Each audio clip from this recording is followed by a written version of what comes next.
रात का अंधेरा गहरा चुका था। मुगल सेना का शिविर मशालों से जगमगा रहा था।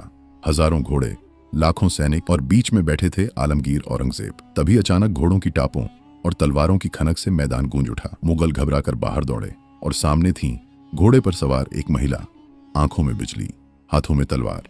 वह गर्जी, मराठा कभी झुकेंगे नहीं। वह थी रानी ताराबाई भोसले, वह रानी जिसने औरंगजेब जैसे बादशाह को भी सालों तक चैन से सोने नहीं दिया।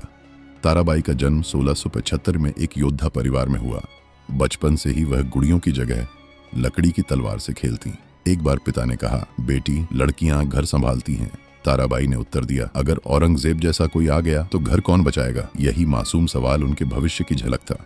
युवा होने पर उनका विवाह शिवाजी महाराज के पुत्र राजाराम भोसले से हुआ, लेकिन 1679 में राजाराम का निधन हो गया। महल मातम में डूबा था। औरंगजेब दरवाजे पर था। उसी रात सभा में ताराबाई उठ खड़ी हुई, तलवार जमीन पर ठोकते हुए बोली, राजा चला गया पर मराठों की आत्मा जिंदा है। अब यह तलवार मैं उठाऊंगी। सभा गूंज उठी, जय भवानी, जय शिवाजी। ताराबाई ने रणनीति बनाई, सीधी भिड़ंत नहीं करेंगे, दुश्मन को वहीं चोट देंगे जहां उसे सबसे दर्द होगा। और फिर शुरू हुआ गुरिल्ला युद्ध। आधी रात मुगल शिविरों पर धावा, खजाना कब्जा, रसद लूट लेना, संदेशवाहक पकड़ लेना। कई बार वह खुद घोड़े पर युद्ध में उतरती।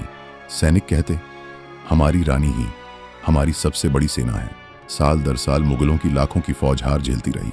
कभी रसद कटती, कभी दूत गायब। कहा जाता है औरंगजेब ने क्रोध में कहा था, एक औरत ने मेरी नींद छीन ली है।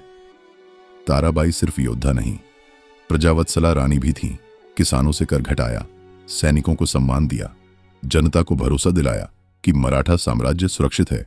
यही कारण था कि सैनिक मौत से बेखौफ लड़ते, क्योंकि उन्हें पता था उनकी पीठ पर मां खड़ी है। 1707 में औरंगजेब का अंत हुआ।